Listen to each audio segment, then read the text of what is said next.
Hi, and thank you for joining us for another episode of the City of Flagstaff's Recovery Roundtable. Today, I am joined by Dylan Lenzen of our Sustainability Program, and he is going to take some time today to talk to us about waste management, general changes to the solid waste and recycling programs in the City of Flagstaff, and of particular importance in the time of COVID-19, how to appropriately dispose of your personal protective equipment.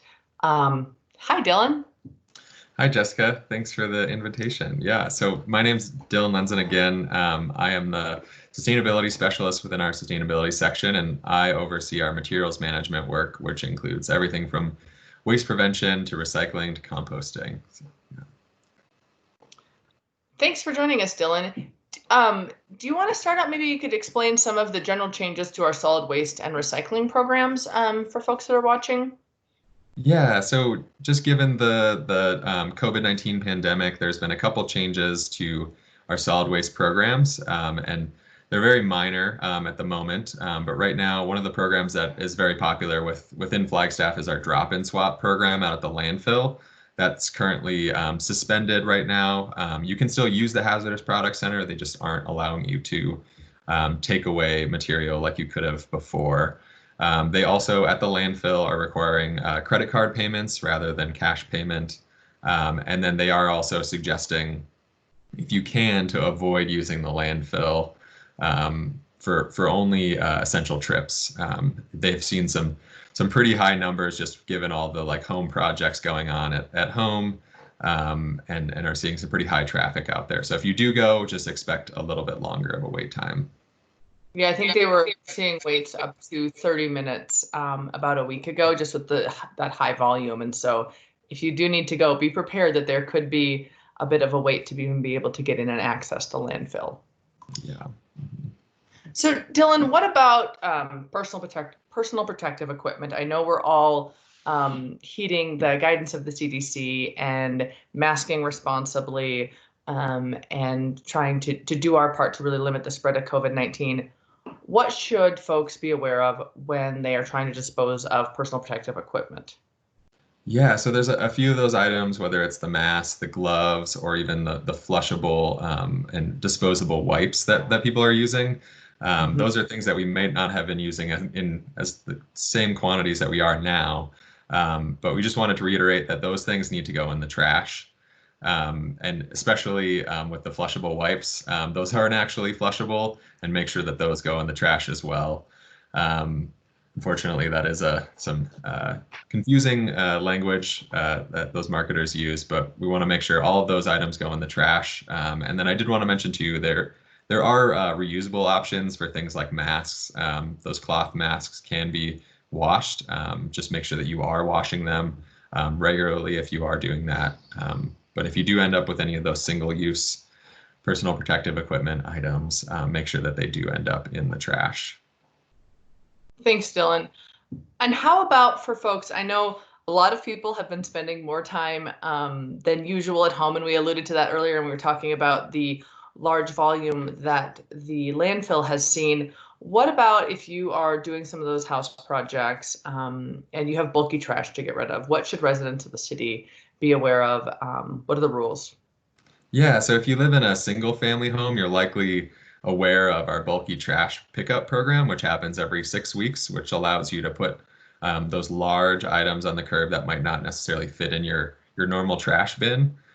Just given the high volume of house projects right now, that bulky trash program can be a little bit behind schedule, so we do ask that you be aware of that. But we are still doing our best to try and get around to every household that has bulky trash. But I did want to reiterate some rules with that bulky trash program.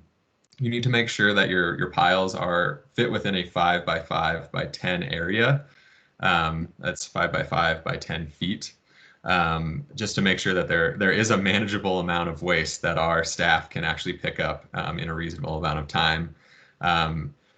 Also, if possible, make sure that your extra trash, or whether it's yard waste, is bagged or bundled if possible. And then if you are putting out any furniture, make sure it's less than 50 pounds. And then with tree limbs, if it's larger than 6 to 8 inches in diameter, that probably should go directly to the landfill rather than be put on the curb. But with this program, just again, make sure that you aren't abusing it. Make sure you're putting it out the week that you're scheduled for bulky pickup. We do have resources, as I'll talk in a minute, for looking up your collection schedule. But we do encourage you to do that. And then we also, I know that there's a lot of spring cleaning going on right now, especially with all the extra time we're spending at home.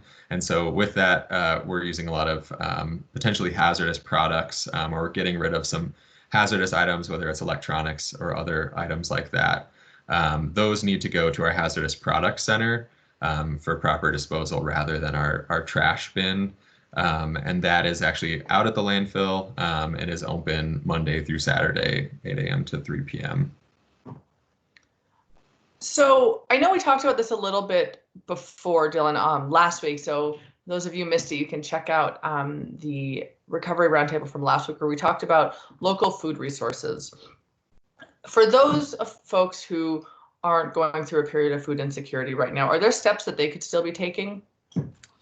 Yeah, so we do want to make sure. So many of our community members are experiencing food insecurity, and one of the ways that we can try and alleviate that food insecurity is just by being really conscious with what we do buy and how we use it, and making sure that nothing goes to waste. And I think this also applies to those members in our community that aren't necessarily experiencing food insecurity issues, but are going to the grocery store and maybe buying too much and more than they need at the same time, while many do not have enough food.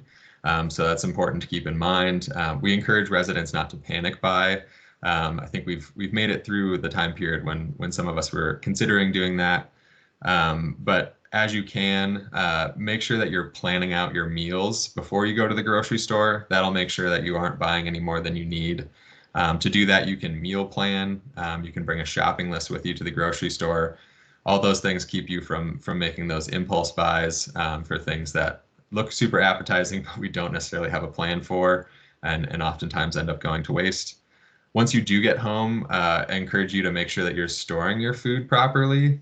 There are some interesting caveats for different types of foods, whether they should be stored in your refrigerator or in a cold, dark place in a pantry, or should just be left out. And it's important just to take a couple minutes when you do get home to kind of look up the recommended storage guidelines for that.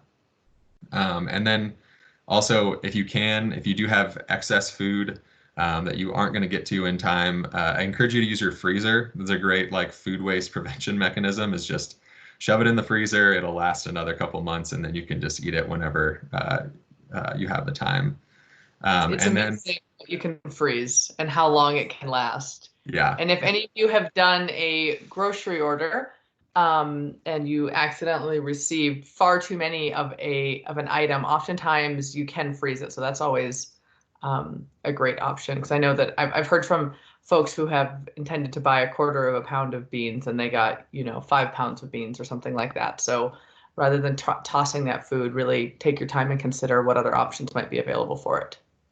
Yeah, that's a really good point too. And a lot of us are making less grocery trips, so we're doing a lot of buying all in one bulk period. And with that, you can use your freezer to kind of make some of those fresh produce items last a little bit longer. And then with that too, if you do end up with excess items or things that are going bad that you're not sure what to do with, I encourage people to do a quick Google search of those items, and you'll find hundreds of really great recipes that you can put those items to use with. And then if you do have any extra food or simply just food scraps, I encourage you to compost it.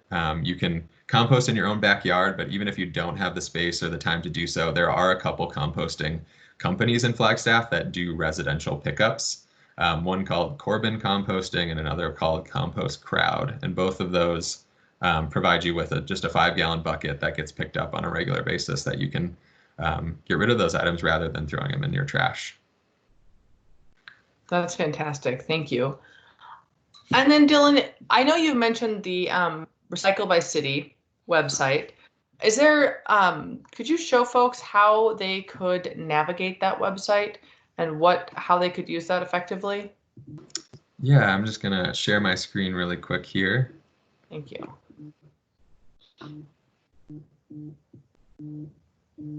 All right, so this right here on your screen is the City of Flagstaff's recycling guide, essentially. And so you can access it by going to recyclebycity.com. And they do this page for a number of different cities, but you can navigate to Flagstaff's page by just clicking Flagstaff here. And then once you get to this page, you have a couple different options available to you. There is an update letting you know about changes to services right now, given COVID. All the ones that I already mentioned are listed up here. If there's any new changes, those will also be included here. But we do have on this page a household recycling guide that walks you through all the things that you can and can't recycle. So this will help you if you do have any new items. So maybe you're doing a lot more online ordering, you have packaging that you're not sure whether it can be recycled or not. This is the resource to go to. It walks you through kind of the basics of recycling up here at the top, the things that you should recycle, the things that you need to keep out. You can also print off a guide that you can stick on your refrigerator, real easy right here. And then it walks you through the various different recycling and waste programs that the city has. And so you can also find what items to throw out for bulky pickup right here. It walks you through the different protocol for different items. You can also look up your schedule from here as well. It also walks you through your different hazardous items, letting you know how to get rid of those properly. Most of the things, as I mentioned, can go to the Hazardous Product Center, but there are some local options to get rid of these items. For one example, you can get rid of oftentimes like your CFL, so fluorescent light bulbs at Home Depot, rather than having to make that trip out to the Hazardous Product Center. So this is a great resource to check and see if there are local options available for that. There are certain things that can be recycled but need to be dropped off at a specific place. An example of that is plastic bags. And you can go here, find an actual map of all the different participating grocery stores that will accept those. And then lastly, it walks you through the items that you can put in your recycling bin and your trash bin. And so this kind of lists out all of those items visually, but they all also have a clickable function, and you can see if there are any caveats associated with any of these items. And lastly, it walks through the items that you need to throw in your trash.